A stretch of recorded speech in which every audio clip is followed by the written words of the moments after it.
Live class में आपका स्वागत है। मैं डॉक्टर वेदांत। जैसा कि आप देख रहे थे कि इसके पहले के जो जीएस क्लास हमने इंडियन इकोनॉमी से शुरू किया था, वहां पे आपने राष्ट्रीय आय के बारे में पढ़ा है। अब हम उसी राष्ट्रीय आय के आगे चलते हुए अर्थव्यवस्था के क्षेत्रक यानी जो इंडियन इकोनॉमी के सेक्टर्स हैं, इन पर हम लोग बात करेंगे। तो नेशनल इनकम में थोड़ी सी रिकैपिंग 2 मिनट के लिए हम करेंगे कि जो नेशनल इनकम थी, उस राष्ट्रीय आय में आपने शब्द पढ़ा था ना, सकल राष्ट्रीय उत्पाद, है ना, ग्रॉस नेशनल प्रोडक्ट।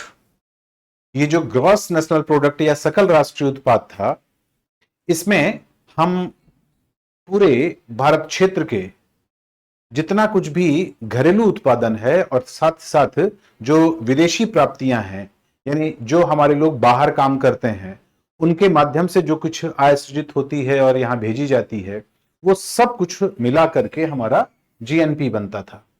और फिर इसी जीएनपी से डिप्रेसिएशन या ह्रास, इसको क्या कहते हैं, ह्रास। तो हमने पिछली बार भी आपको बताया था कि ह्रास का मतलब होता है कि कोई भी जब उत्पादन में जिस चीज का हम प्रयोग करते हैं, जिस प्रकार की मशीनों का प्रयोग करते हैं, जिस प्रकार के यंत्रों का प्रयोग करते हैं, उनकी जो घिसावट होती है, उनके मेंटेनेंस पर जो खर्च आता है ना, उनका समझ लीजिए कि प्रतिवर्ष जितनी उन मशीनों की जो कीमत है वो कम होती जाती है, उसको भी हम डिप्रिसिएशन में जोड़ करके और इसे घटा देते हैं जीएनपी से। तो हमारा शुद्ध राष्ट्रीय उत्पाद यानी नेट नेशनल प्रोडक्ट निकल आता है और एज सच वही हमारी राष्ट्रीय आय के बहुत करीब होता है।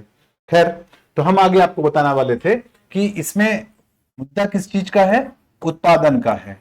क्योंकि शायद आपको ध्यान हो तो हमने पिछले लेक्चर में बताया था कि जितना भी उत्पादन की मात्रा है, उसी का जब हम मौद्रिक मूल्यांकन करते हैं तो वही राष्ट्रीय आय के रूप में इंगित की जाती है, संकेतित की जाती है। संक्षेप में हमने आपको 2 शब्द यूज किए थे, मात्रा से मुद्रा तक। मात्रा यानी उत्पादन की मात्रा और उसका मौद्रिक मूल्यांकन यानी उसका वैल्यूएशन कि कितने का वो हुआ। इस सेंस में जो उत्पादन है, यही वास्तव में प्रकारांतर से क्या हो जाती है, आय।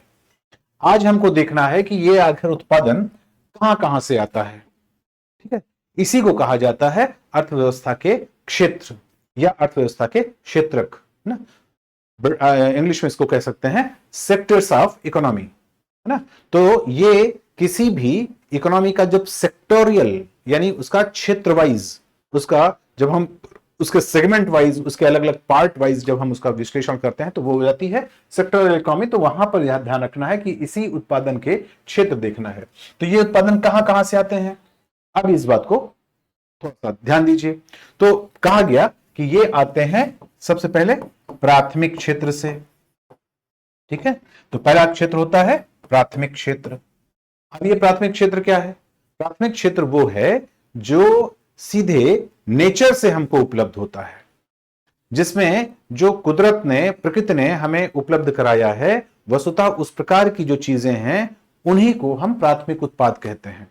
इसको याद रखने का एक दूसरा तरीका भी है कि जो कुछ उद्योग धंधे या किसी प्रकार के निर्माण विनिर्माण या किसी प्रकार के कंस्ट्रक्शन या मैन्युफैक्चरिंग में जिस चीज को हम कच्चे माल के रूप में प्रयोग करते हैं, जो रॉ मटेरियल बनता है, सच वही रॉ मटेरियल प्राथमिक क्षेत्र में आता है। ठीक है, इसको और अच्छी तरह से समझ सकते हैं जब आप देखेंगे प्राथमिक क्षेत्र में आता क्या क्या है। तो प्राथमिक क्षेत्र में आता है कृषि, ठीक है, वन, खान, मत्स्य पालन ना, तमाम प्रकार के जो पशुपालन है ना, एनिमल हस्बेंड्री, ये सब कुछ वास्तव में किस में आ रहा है, ये सब प्राथमिक क्षेत्र में आ रहा है। यहां पर एक शब्द और क्लियर कर दें, वो है एग्रीकल्चर, कृषि। क्योंकि वन आप समझते हैं, खान यानी माइन समझते हैं जिससे मिनरल्स निकाले जाते हैं, खनिज तत्व निकाले जाते हैं, मछली का पालन ना। यहां पर ध्यान रखना है कि कृषि और खेती में एक अंतर होता है ना, the difference between agriculture and farming. Farming का मतलब होता है जब हम किसी प्रकार का अनाज उत्पादन करते हैं, चाहे वो खाद्यान्न हो, दलहन हो, तिलहन हो, इस प्रकार के जो खेत से, फार्म से, खेत से जिस प्रकार की उपज निकाली जाती है या उगाई जाती है, वो सब खेती कहलाती है, फार्मिंग कहलाती है। लेकिन जब हम खेती के साथ साथ ना पशुपालन को भी रख लेते हैं ना, अब पशुपालन एक व्यापक शब्द है। पशुपालन में केवल ऐसा नहीं है कि गाय भैंस के पालने की बात हो रही है, गाय बैल भैंस पालन, मधुमक्खी पालन, मुर्गी पालन, बत्तख पालन, है ना, इस प्रकार की सारी चीजों को हम पशुपालन में रखते हैं।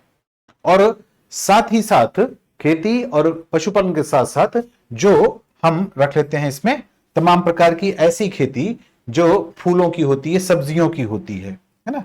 तो इसमें आप कह सकते हैं कि जो फूल की, सब्जी की, है ना, फलों की जो खेती होती है, इन सब को हम शामिल कर लेते हैं। तो संक्षेप में हम कह सकते हैं एग्रीकल्चर या कृषि बराबर इक्वल टू क्या क्या, animal husbandry and farming, farming and animal husbandry.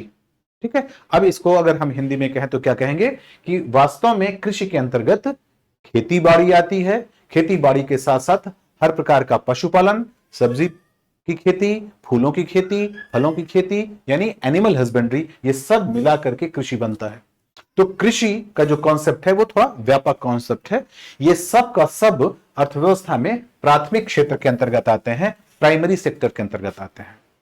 ठीक है, अब आप ध्यान से देखिए कि आम जनता, हम आप सभी लोग, है ना, कुछ तो इसको हम सीधे कंज्यूम करते हैं, इसका सीधा उपभोग करते हैं, और दूसरा क्या होता है कि इसी को हम रॉ मटेरियल के रूप में लगा करके, रॉ मटेरियल के रूप में प्रयोग करके, और फिर मशीनों के माध्यम से, उद्योगों के माध्यम से, तमाम प्रकार की इस प्रकार की फैक्ट्री या जो उत्पादक इकाइयां हैं उनके माध्यम से इनको हम और ज्यादा प्रोसेस करते हैं, इनको और ज्यादा हम बेहतर बनाते हैं अपने उपभोग के लिए, है ना। जैसे एक उदाहरण ले लेते हैं, मान लेते हैं कि खेती के अंतर्गत हमने क्या किया कि गेहूं उगाया। ठीक है, तो जो गेहूं उगा खेत में, ये क्या है, ये प्राथमिक क्षेत्र का है। अब इस गेहूं से हम आटा बनाएंगे ना, ब्रेड बनाएंगे, तमाम प्रकार के जो उत्पाद हैं, तमाम प्रकार के जो कंज्यूमर गुड्स हैं, उस प्रकार की चीजें हम बनाते चले जाएंगे। तो वो सब इसी प्राथमिक क्षेत्र के आए हुए प्रोडक्ट का रॉ मटेरियल के रूप में प्रयोग किया जाता है। और जब यह प्रयोग किया जाता है तो हमारा दूसरा सेक्टर शुरू हो जाता है, जिसको हम कहते हैं सेकेंडरी सेक्टर या द्वितीय क्षेत्र। ठीक है, तो प्राथमिक क्षेत्र कौन सा हुआ, जो हमें प्राथमिक क्षेत्र के अंतर्गत जो प्राकृतिक उत्पाद हैं, है ना, उनकी बात करते हैं, जो प्रकृति से हमें सीधे मिलते हैं, उनको हम कुछ को तो सीधे कंज्यूम करते हैं, सीधे उसको हम उपभोग करते हैं, और कुछ हम उसको रॉ मटेरियल के रूप में आगे बढ़ा देते हैं ना। और कोई उदाहरण ले लीजिए, जैसे आपने देखा होगा कि जब चने या मटर का समय होता है तो बहुत से लोग मटर या चना, वो सीधे जो फली होती है उसकी, उसी को सीधे कंज्यूम कर लेते हैं ना, हरी मटर या हरा चना खाते हैं ना, उसकी सब्जियां बनती हैं। ठीक है, और उसके बाद फिर क्या होता है, वही मटर फिर सूख जाती है, तो सूखी हुई मटर का बाद में फिर उसी की दाल बन जाती है, चने की दाल बन जाती है, फिर वो दाल और चने की दाल और या मटर की दाल से फिर तमाम प्रकार के और प्रोडक्ट बनाए जाते हैं। ठीक है ना, तो ऐसे ही आपको यह समझना होता है कि वास्तव में प्राथमिक क्षेत्र में बहुत जो भी उत्पाद होते हैं उनका या तो हम सीधा कंज्यूम करते हैं, या फिर उस कंजम्पशन के अलावा हम उसको फिर आगे दूसरे क्षेत्र के लिए बढ़ा देते हैं, और यहां वो किस रूप में प्रयोग होती है, वो एक कच्चे माल या रॉ मटेरियल के रूप में प्रयोग हो जाती है। और जब ये रॉ मटेरियल के रूप में प्रयोग होती है तो वहां पर इसका संसाधन होता है, यानी वहां पर इसको हम और ज्यादा उपयोगी बनाते हैं। जितना इसको हम उपयोगी बनाते हैं उतनी ही उसकी कीमत बढ़ती है। ठीक है, तो इसलिए यहां पर ध्यान रखना है आपको कि द्वितीय क्षेत्र के अंतर्गत क्या क्या आता है, मैन्युफैक्चरिंग, है ना, जिसको हम कहते हैं निर्माण, है ना, और निर्माण। तो यहां पर फिर से एक बार आपको समझना है एक अलग से difference between manufacturing and construction. तो जब हम बात करते हैं सड़क बनाने की, पुल बनाने की, बड़े बड़े डैम बनाने की, रेलवेज बनाने की, या रेलवे की पटरियां बिछाने की, तो वो सब किस में आता है, निर्माण में, है ना। तमाम इमारतें बनाने की, अस्पताल बनाने की, तो वो सब किस में आया, निर्माण में। ठीक है, और विनिर्माण जो फैक्ट्री बेस्ड प्रोडक्ट होते हैं, जो हम किसी उत्पादक इकाइयों में फैक्ट्री के अंदर जो जिन चीजों का हम निर्माण करते हैं, ये सब विनिर्माण में या मैन्युफैक्चरिंग में आता है। तो विनिर्माण और निर्माण ये द्वितीयक क्षेत्र की चीजें हैं। अब आप जानते हैं कि द्वितीयक क्षेत्र में क्या होता है, वो प्राथमिक क्षेत्र की चीजें ही द्वितीयक क्षेत्र में लगती हैं। जैसे मान लेते हैं कि कोई कंस्ट्रक्शन करना है तो उसके लिए ईंट चाहिए। अब वो उस ईंट के लिए, उस सीमेंट के लिए हम क्या करेंगे, वो हम प्राथमिक क्षेत्र से लेंगे और फिर प्राथमिक क्षेत्र की मिट्टी से ईंट बनाएंगे, ठीक है। या फिर यहां से हमने वो अलग अलग प्रकार के मिनरल्स लिए, बालू लिया ना, उसके साथ जो सीमेंट में लगने वाले और उत्पाद है उनको लिया और उन सब को मिला करके हमने फिर सीमेंट बना लिया, है ना। इसी तरह से हमने यहां से लोहा लिया, माइन से लोहा रॉ मटेरियल लिया, मैंने आयरन ओर लिया और फिर यहां पर उसको रॉड बनाया, रॉड बना करके, गर्डर बना करके, चैनल बना करके हमने उसको निर्माण में लगा लिया, ठीक है। तो निर्माण और विनिर्माण यानी manufacturing as well as construction both are included in secondary sector. तो प्राथमिक सेक्टर एंड सेकेंडरी सेक्टर, ये दो सेक्टर क्लियर हो गए। अब दो सेक्टर के बाद आगे अगर हम बढ़ें तो आगे हम देखेंगे तीसरा सेक्टर या तृतीयक क्षेत्र, ठीक है। तो तृतीयक क्षेत्र के अंतर्गत यह होता है कि जो प्राथमिक क्षेत्र है और जो द्वितीयक क्षेत्र है, वास्तव में इन दोनों को आपस में संबंधित करने या इनसे जुड़ी हुई जो अन्य प्रकार की सुविधाएं हैं उनको जो उपलब्ध कराता है वो क्षेत्र तृतीयक क्षेत्र में आता है। इसीलिए इसका एक और नाम सर्विस सेक्टर भी है, सेवा क्षेत्र भी है। तो इसको हम tertiary sector as well as service sector दोनों कह सकते हैं।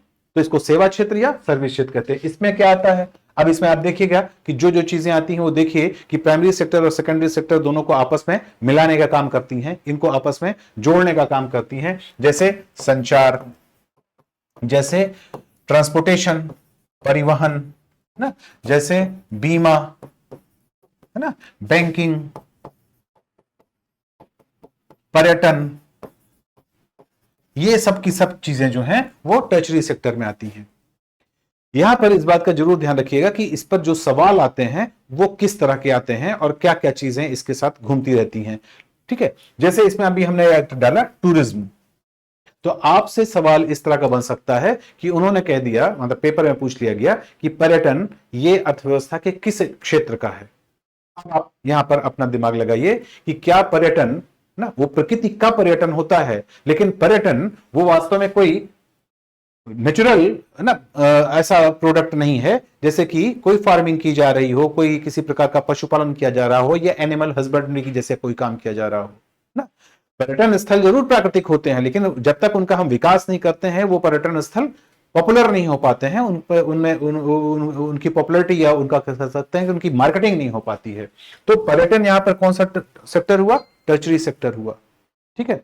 इसी तरह से जो शिक्षा और स्वास्थ्य से जुड़ी हुई चीजें हैं वो सब किसमें आएंगी, टर्शियरी सेक्टर में। जहां कहीं भी आपको लगे कि वास्तव में ये द्वितीयक और प्राथमिक क्षेत्र की सुविधा के लिए या उसकी सेवा के लिए या फिर उसको सहयोग करने के लिए उसके एसोसिएशन के रूप में डेवलप हो रही हैं, तो वहां पर तुरंत समझ लीजिए कि वो टर्शियरी सेक्टर है। जैसे सॉफ्टवेयर टर्शियरी सेक्टर है, जबकि कंप्यूटर का जो फ्रेम है या जो कह सकते हैं कि जो कंप्यूटर का आकार प्रकार है, उसका हार्डवेयर है, वो तो सब कहां आएगा, सेकेंडरी सेक्टर में आएगा, लेकिन उसका जो सॉफ्टवेयर है वो टर्शियरी सेक्टर में जाएगा।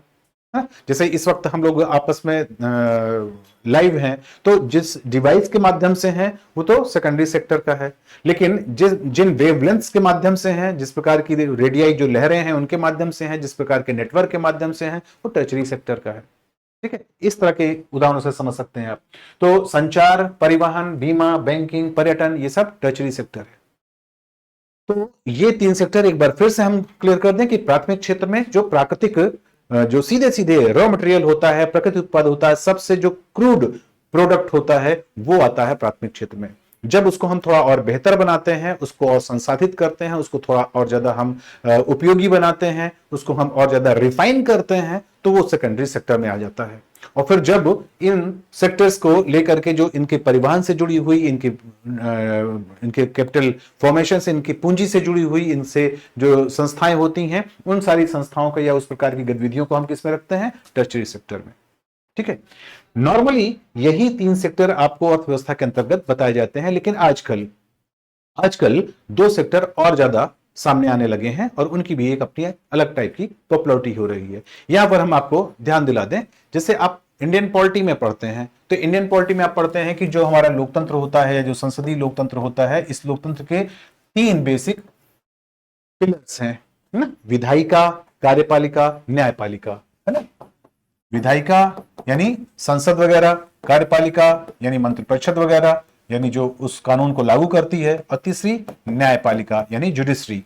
तो लेजिस्लेचर, एग्जीक्यूटिव एंड जुडिशरी, ये 3 पिलर हैं किसके? लोकतंत्र के। लेकिन इसके साथ साथ 2 और पिलर माने जाते हैं, जैसे प्रेस, है ना? तो प्रेस जो है वो उसको भी एक चौथा खंभे के रूप में या 4th कॉलम के रूप में माना जाता है। इसी तरह से जो गुप्तचर गतिविधियां होती हैं, जो इंटेलिजेंस होता है, उसको 5th कॉलम माना जाता है। तो उसी तरह से इकोनॉमी में भी है तो 3 सेक्टर ना, 3 क्षेत्र ही होते हैं, लेकिन 3 क्षेत्र के बाद अब आजकल जो ग्लोबल इकोनॉमी का समय है, इसमें 2 क्षेत्र और आजकल पॉपुलर होने लगे हैं, तो उनको भी जान लीजिए। ठीक है, तो अब हम देखें कि 4th सेक्टर क्या होता है। तो 4th सेक्टर वास्तव में और 5th सेक्टर दोनों ही टर्शरी सेक्टर से ही निकले हैं, लेकिन इनके अपने स्पेशलाइजेशन और इनकी अपनी अलग एक विशिष्ट महत्ता के कारण इनको अब थोड़ा सा अलग करने लगे हैं ना। तो इसमें क्या आता है? इसमें आता है जितना भी बौद्धिक, है ना, संपदा से जुड़ी हुई चीजें होती हैं, इंटेलेक्चुअल प्रॉपर्टी से जुड़ी हुई चीजें होती हैं, यानी जो इस प्रकार के प्राइमरी और सेकेंडरी सेक्टर में या टर्शरी सेक्टर में जो लोगों ने अपने इंटेलिजेंसिया का सहयोग किया है, ठीक है, उस प्रकार की जो सेवाएं होती हैं जिनका संबंध बुद्धि से होता है, वो सब अब आजकल किसमें आ गई? 4th सेक्टर में। जैसे जैसे शिक्षण का कार्य, ठीक है ना, यानी टीचर्स, डॉक्टर्स, है ना, वकील ना, सीए, है ना। तो इस तरह के जो लोग होते हैं, सच इन सबको हम क्या कहेंगे कि ये एक प्रकार से बौद्धिक संपदा से जुड़े हुए लोग हैं, यानी बुद्धिजीवी हैं। इन्होंने अपने बौद्धिक, यानी ये अपने किसी शारीरिक बल का प्रयोग नहीं करते हैं, बल्कि बौद्धिक सेवा ये उपलब्ध कराते हैं। तो टर्शरी सेक्टर से ही निकाल करके इस प्रकार के जो सेवाएं हैं, इन सेवाओं को किसमें डाल दिया गया? 4th सेक्टर में।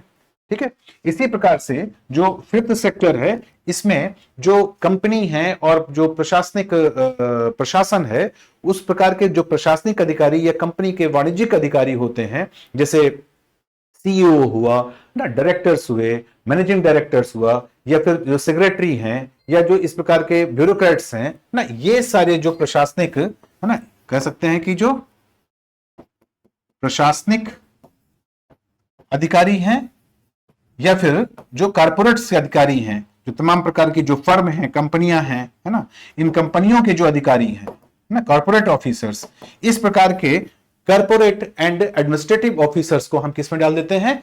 5th सेक्टर में। तो कुल मिलाकर के इकोनॉमी के 3 सेक्टर होते हैं, प्राइमरी, सेकेंडरी एंड टर्शरी। लेकिन टर्शरी सेक्टर के परास को देखते हुए, इसके रेंज को देखते हुए, यहां पर 4th और 5th सेक्टर की भी परिकल्पना कर ली गई है। ठीक है, तो जब कभी भी एग्जामिनेशन में आपसे पूछा जाए कितने सेक्टर हैं, तब तो आप आंसर देंगे 3, प्राइमरी, सेकेंडरी एंड टर्शरी। लेकिन अगर कभी आपसे यह कहा जाए और ऑप्शन इस प्रकार के आए, जैसे कि उन्होंने डॉक्टर, शिक्षण या वकील या सीए ना, इस प्रकार के सीएस जो कंपनी सेक्रेटरी होते हैं, अगर इस प्रकार के लोगों के बारे में पूछा जाए कि ये किस सेक्टर में आते हैं, और वहां पर 4th सेक्टर का विकल्प है आपके ऑप्शन, आपके आंसर्स में, तो आप 4th सेक्टर लगाएंगे। अगर वो सीओ ये जो होते हैं आपके एमडी वगैरह होते हैं ना, यानी जो कॉर्पोरेट के अधिकारी होते हैं, या जो सेक्रेटरी वगैरह होते हैं, सचिवालय में होते हैं, अगर इनके बारे में अगर पूछा जाता है और आपके पास 5th सेक्टर का ऑप्शन है, तो कहां लगाएंगे? 5th सेक्टर में। लेकिन अगर 5th सेक्टर का ऑप्शन नहीं है, तो फिर ये सब टर्शरी सेक्टर के अंतर्गत आएंगे, क्योंकि बेसिकली 3 सेक्टर ही होते हैं। तो ये अच्छी तरह से इस बात को समझ लीजिएगा। आगे हम चलते हैं और एक महत्वपूर्ण कॉन्सेप्ट आपको सामने आएगा, वो ये कि ये जो 3 सेक्टर है ना, प्राइमरी सेक्टर, सेकेंडरी सेक्टर और टर्शरी सेक्टर, हम देखते हैं कि इन तीनों का जो टोटल उत्पादन है, इन तीनों से जितना भी टोटल उत्पादन आया, इसी उत्पादन को हम सकल घरेलू उत्पाद या सकल राष्ट्रीय उत्पाद जैसा रेफरेंस हो, उसके हिसाब से देखते हैं। तो पूरे देश में अगर इस प्रकार के सेक्टर से जितनी इनकम हुई वो सकल घरेलू उत्पाद हो गया। और अगर इस प्रकार के सकल घरेलू उत्पाद के साथ साथ इस प्रकार की सेवाएं या इस प्रकार की चीजों से हमको बाहर से भी अगर आमदनी हो रही है जो भारतीयों के द्वारा अर्जित की जा रही है या भारतीयों के द्वारा अर्न की जा रही है, तो उसको हम सकल राष्ट्रीय उत्पाद कह देते हैं। तो इसका मतलब हुआ कि ये तीनों का ही उत्पादन वास्तव में जीडीपी या जीएनपी के रूप में सामने आता है। अब ये जो उत्पादन है तीनों सेक्टर से, इस उत्पादन में किसका क्या रेशियो है, किसका कितना अंशदान है, कौन सा सेक्टर कितना पूरी इकोनॉमी में योगदान करता है, इसके आधार पर हम इकोनॉमी की नब्ज पहचानने की कोशिश करते हैं। यानी जो नेचर ऑफ इकोनॉमी है डिपेंड्स अपॉन रेशियो अमंग इन जो दीज सेक्टर्स हैं इनके संदर्भ में। जैसे हम एक उदाहरण देते हैं, फर्ज करिए कि किसी की जो राष्ट्रीय आय है वो 100 है, ठीक है, किसी की राष्ट्रीय आय 100 रुपए के बराबर है किसी देश की, वो भारत भी हो सकता है ना, किसी का भी आप मान लीजिए 100 है। और जो प्राइमरी सेक्टर है, इस प्राइमरी सेक्टर से आ रहे हैं 60 रुपए, सेकेंडरी सेक्टर से आ रहे हैं 20 रुपए, और ये जो या और कुछ कर दें जिससे कि कॉमन ना हो, 25 रुपए आ रहे हैं, और जो टर्शरी सेक्टर है यहां से आ रहा है 15 रुपए, ठीक है ना। तो 60 रुपए, 25 रुपए और 15 रुपए, ठीक है, ये तीन सेक्टर के अलग अलग 100 रुपए में भागीदारी है। यानी जो 100 रुपए की राष्ट्रीय आय है उस राष्ट्रीय आय का 60% हिस्सा या 60% जो हिस्सा है वो प्राइमरी सेक्टर से आ रहा है, सेकेंडरी सेक्टर से 25% और टर्शियरी सेक्टर से 15% आ रहा है। तो क्या कहेंगे इस प्रकार की इकोनॉमी को? तो हमेशा ध्यान रखिए कि इस प्रकार की इकोनॉमी को हम बहुत ही पिछड़ी अर्थव्यवस्था या अल्पविकसित अर्थव्यवस्था या सबसे कम डेवलप कंट्री के रूप में जानेंगे। क्यों? क्योंकि सीधी सी बात है कि अगर इस कंट्री में सबसे ज्यादा खेती या खान या प्राथमिक क्षेत्र से की जो भूमिका है वो राष्ट्रीय आय में ज्यादा है, तो इसका मतलब है कि इस देश में इस प्रकार की शिक्षा, इस प्रकार की टेक्नोलॉजी, इस प्रकार के संचार साधन, इस प्रकार की फैक्ट्रियां, इस प्रकार के बीमा बैंकिंग सुविधाएं या इस प्रकार का इंफ्रास्ट्रक्चर नहीं है कि वो उसको और ज्यादा प्यूरिफाई करके, रिफाइन करके वो प्रयोग कर सके। वो जैसा रॉ मटेरियल मिलता है वो क्रूड फॉर्म में, वो रुक्ष स्थिति में, वो प्राकृतिक रूप में ही उसका अधिक से अधिक प्रयोग कर रहा है। वही उसके सामने वही उसी चीज का कह सकते हैं कि वही जो चीजें हैं उन्हीं के उपयोग या उन्हीं के उत्पादन पर वो डिपेंड कर रहा है। तो इसका मतलब ये हुआ कि ये एक पिछड़ा देश है क्योंकि इसके पास उद्योग धंधे नहीं है ना, कम है अपेक्षाकृत, या इसके पास बीमा, बैंकिंग, परिवहन, संचार साधन या टेक्नोलॉजी, सॉफ्टवेयर ना, ये सब चीजें इसके पास नहीं है। तभी तो यहां पे सबसे कम योगदान है, यहां पे कुछ बेहतर है और यहां पे सबसे ज्यादा है। तो अगर प्राथमिक क्षेत्र की भूमिका किसी भी अर्थव्यवस्था में ज्यादा है तो यह मान के चलिए कि वो अर्थव्यवस्था पिछड़ी हुई है। ये बात समझ में आ गई? जैसे कभी आप देखते होंगे आजादी के पहले जब हमारा एक्सपोर्ट देखा जाता था या हमारी राष्ट्रीय आय देखी जाती थी तो उसमें ऑलमोस्ट 60%, जैसे अगर हम 1950-51 का अगर आंकड़ा उठाएं तो उसमें ऑलमोस्ट 50% जो योगदान होता था वो कृषि क्षेत्र का होता था, यानी प्राथमिक क्षेत्र का होता था। तो स्वाभाविक है कि उस प्रकार हमारी जो उस वक्त हमारी जो अर्थव्यवस्था है वो पिछड़ी ही थी, ठीक है। लेकिन जब इसी के उल्टा होने लगे, अगर आपका जो टर्शरी सेक्टर है इसका योगदान सबसे ज्यादा आ जाए, जैसे अब हम इसका दूसरा एक उदाहरण लेते हैं, primary sector, secondary sector, tertiary sector. अब टर्शरी सेक्टर का जो योगदान है वो मान लेते हैं एक मिनट के लिए 55% है ना, इसका योगदान 25% है, ठीक है, और जो बाकी कुछ बचा आपका है ना लगभग 20% वो योगदान हो गया प्राइमरी सेक्टर का। अब ये कैसी अर्थव्यवस्था है? ये अर्थव्यवस्था कहेंगे कि ये अर्थव्यवस्था विकसित अर्थव्यवस्था है, ये काफी अगड़ी अर्थव्यवस्था है, ये एक उन्नत अर्थव्यवस्था है। क्यों? क्योंकि इसमें देखिए कि वो अपने प्राइमरी सेक्टर के जो उत्पाद हैं, यानी जो उसके कच्चे माल हैं, उस कच्चे माल का उत्पादन जो भी है उसको वो एक लेवल तक तो यूज करता है, लेकिन उसके बाद वो उसका उद्योग धंधे में यूज करता है। और इस अर्थव्यवस्था का जो इंफ्रास्ट्रक्चर है वो ज्यादा इंपॉर्टेंट है, वो ज्यादा योगदान कर रहा है। इसको एक और उदाहरण से समझें तो शायद और क्लियर समझ में आ जाएगा। जैसे फर्ज करिए कि आप कोई नेचुरल प्रोडक्ट है ना, जैसे मान लेते हैं एक सेकंड के लिए मक्के की जो फली होती है, भुट्टा ना, उस भुट्टे को अगर आप लेने जाएंगे मार्केट में, और क्योंकि सीधे आपको कंज्यूम करना है, तो उस भुट्टे की कीमत कितनी होगी? तो स्वाभाविक उस भुट्टे की कीमत 10 रुपए, 15 रुपए, 20 रुपए होगी। ठीक है।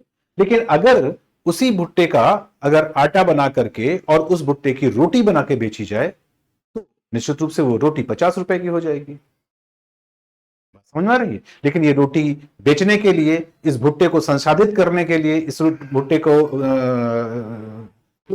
आटा बनाने के लिए, इसके लिए क्या करना होगा? हमको बाकायदा उस खेत से और उस आटा मिल तक उस भुट्टे को परिवहन करना होगा, ले जाना होगा, फिर वहां से उसको रेस्टोरेंट तक ले जाना होगा। रेस्टोरेंट में भी जितना बेहतर रेस्टोरेंट होगा, उतनी ही उसकी कीमत भी ज्यादा हो जाएगी रोटी की, क्योंकि एक सामान्य रेस्टोरेंट में वो रोटी हो सकता है कि 10-15 रुपए की मिले, लेकिन अगर वही रेस्टोरेंट एक 3 स्टार अगर रेस्टोरेंट है, तो स्वाभाविक है वो 50 रुपए मिलेगा। 5 स्टार रेस्टोरेंट है तो वो 100-150 रुपए की रोटी बिकेगी ना। तो इसका सीधा सा मतलब हुआ कि जितना आपके पास टेक्नोलॉजी डेवलप होगी, उतना ज्यादा आपको की जो भूमिका है राष्ट्रीय आय में, वो दिखाई पड़ने लगेगी। और जितनी भूमिका ज्यादा होगी, तो ये देश कैसा है? ये देश उन्नत अर्थव्यवस्था का है, ये एक विकसित अर्थव्यवस्था का है। ठीक है। इसी तरह से एक दूसरे उदाहरण से भी आप बात को समझ सकते हैं। हमेशा ध्यान से देखिए, तो जो शारीरिक श्रम करता है ना, उसका प्रतिफल यानी उसकी आय, उसकी मजदूरी, उसका पेमेंट कितना होता है, और जो मानसिक श्रम करता है उसका पेमेंट कितना होता है। तो हमेशा मानसिक श्रम करने वाले का पेमेंट उस शारीरिक श्रम करने वाले के पेमेंट से ज्यादा होगा ना। जबकि देखने में आपको लगता है कि वो व्यक्ति ज्यादा मेहनत नहीं कर रहा है, लेकिन जब अगर वो शारीरिक श्रम कर रहा है, तो स्वाभाविक है कि वो पिछड़ा हुआ व्यक्ति या पिछड़ा हुआ वर्ग या पिछड़ी हुई इलाका या पिछड़े हुए वो पिछड़ा माना जाएगा। और जैसे जैसे वो उसका फिजिकल लेबर मेंटल लेवल की तरफ जाता जाएगा, जितना वो मेंटल लेबर बढ़ाता जाएगा, जितना मेंटल लेबर उसका बढ़ेगा, वैसे वैसे इसकी कीमत जो बढ़ती जाएगी, उसकी इनकम बढ़ती जाएगी। जैसे वकील, डॉक्टर, तो इनकी जो कीमत है वो सीए ना, प्रोफेसर्स, तो लेखक ना, इन सब की जो कीमतें हैं वो उस व्यक्ति की कीमत की तुलना में ज्यादा होगी। वो 1 घंटे का चार्ज, वो एक पेशेंट का चार्ज, वो एक अपने एक दिन का जो फीस है, वो उसकी कहीं ज्यादा होगी, जितना कि वो एक डेली रूटीन में काम करने वाले मजदूर की दिहाड़ी होती है उसकी तुलना में। तो वैसे ही आपको ध्यान रखना है कि जैसे जैसे टर्शियरी सेक्टर का बढ़ेगा, वैसे वैसे वो उन्नत होगी। इसका मतलब क्या हुआ कि जब सेकेंडरी सेक्टर का अगर योगदान रहेगा तो कैसा होगा? तो स्वाभाविक है कि ये ठीक ठीक सा है ना तो ये पिछड़ा है और ना ही ज्यादा ये उन्नत है, बल्कि कह सकते हैं कि ये एक टेक ऑफ इकोनॉमी वाला है, यानी ये एक प्रकार से विकसित अर्थव्यवस्था की तरफ बढ़ने वाला देश है ना। लेकिन जैसे जैसे वो आप बढ़ेगा, वैसे वैसे निश्चित रूप से उसका जो टर्शियरी सेक्टर है वो बढ़ता जाएगा, क्योंकि टर्शियरी सेक्टर जब तक नहीं बढ़ेगा, तब तक जो सेकेंडरी सेक्टर है वो बहुत ज्यादा लाभप्रद नहीं होगा। और ये दोनों तभी लाभप्रद होंगे जब प्राइमरी सेक्टर का रॉ मटेरियल इन तक पहुंचता जाएगा। तो प्राइमरी सेक्टर का कच्चा माल सेकेंडरी सेक्टर को उन्नत बनाता है, लेकिन सेकेंडरी सेक्टर यानी उद्योग धंधे तब तक उन्नत नहीं हो सकते जब तक कि उसके लिए जो इंफ्रास्ट्रक्चर है यानी टर्शियरी सेक्टर है यानी सेवा क्षेत्र है, वो अपनी पूरी मदद ना करे। जब वो पूरी मदद करता है तब देश उन्नत होता है। तो इसी के आधार पर आपको ये बात समझनी होगी कि जब भारत आजाद हुआ था, उस वक्त हमारे राष्ट्रीय आय में प्राथमिक क्षेत्र की जो भूमिका थी या प्राथमिक क्षेत्र का जो अंशदान था, प्राथमिक क्षेत्र का जो योगदान था, जो कंट्रीब्यूशन था, जो उसका परसेंटेज था, प्रतिशतता थी, वो ज्यादा थी ना। जैसे हमने कहा ऑलमोस्ट 60% तक। लेकिन आज की स्थिति यह है कि इसका उल्टा हो चुका है। अब हमारे पास टर्शियरी सेक्टर की जो भूमिका है, टर्शियरी सेक्टर का जो योगदान है, टर्शियरी सेक्टर की जो प्रतिशतता है, वो ऑलमोस्ट 57% के ऊपर यानी लगभग 60% के आसपास पहुंच करके सामने आ चुकी है। यही कारण है कि ऑलमोस्ट जो सेकेंडरी सेक्टर है वो हमारा 30-35 जो वो है प्रतिशत है, इसके आसपास रहता है, जबकि प्राइमरी सेक्टर का जो योगदान है वो घट करके ऑलमोस्ट 12-13% बच गया है। तो प्राइमरी सेक्टर का योगदान घटता जा रहा है, लेकिन इसका मतलब ये नहीं है कि हमारी खेती पिछड़ रही है या हमारे खानों में कम खनिज उपलब्ध हो रहे हैं। नहीं, हमारी स्थिति यह है कि इन सब चीजों को हम खुद ही अपनी टेक्नोलॉजी के माध्यम से कंज्यूम कर रहे हैं। जैसे आप सुनते हो ना आत्मनिर्भर भारत टाइप की बातें, है ना। तो वो हम खुद अपना उद्योग धंधा लगा करके खुद ही उसको संसाधित करके और फिर उस प्यूरिफाइड जो चीजें हैं उनको हम बाहर बेचते हैं, उनका जो है मूल्यांकन हम कराते हैं। जो वन से या खान से चीजें मिल रही हैं, उन चीजों को हम सीधे अपने लेवल पर ही कंज्यूम करके और उसी को संसाधित करके हम आगे बढ़ा देते हैं। इसलिए हमारे अर्थव्यवस्था में या हमारी राष्ट्रीय आय में योगदान सबसे अधिक टर्शरी सेक्टर का है, फिर सेकेंडरी सेक्टर का है और सबसे कम योगदान प्राइमरी सेक्टर का है। ये लक्षण निश्चित रूप से एक उन्नत अर्थव्यवस्था या फिर एक ऐसी अर्थव्यवस्था जो कि दुनिया में अब कॉम्पिटिटिव होती जा रही है उसकी तरफ है। जैसा कि आपको पता भी होगा कि भारत जो है इस वक्त चौथे नंबर की इकोनॉमी है और बहुत जल्दी ही वो तीसरे नंबर की इकोनॉमी बनने के कगार पर है, यानी उसकी दिशा की तरफ अग्रसर है। तो ठीक है दोस्तों, आज यहीं तक। कल फिर हम किसी नए एक टॉपिक के साथ फिर उपस्थित होंगे। आप लोग इसको अधिक से अधिक देखिए, समझिए। अगर कोई समस्या है तो आप कमेंट सेक्शन में जाकर के हमको बता सकते हैं। जो नंबर फ्लैश कर रहे हैं इनसे आप हमसे कांटेक्ट भी कर सकते हैं। और फाइनली आप इस प्रकार के जो हमारे लेक्चर्स हैं, अगर आपको समझ में आते हैं तो इनको अधिक से अधिक फॉलो करिए और शेयर जरूर करिए, सब्सक्राइब जरूर करिए, क्योंकि शेयर जितना करेंगे उतनी ही विद्या और बढ़ती है। Thank you.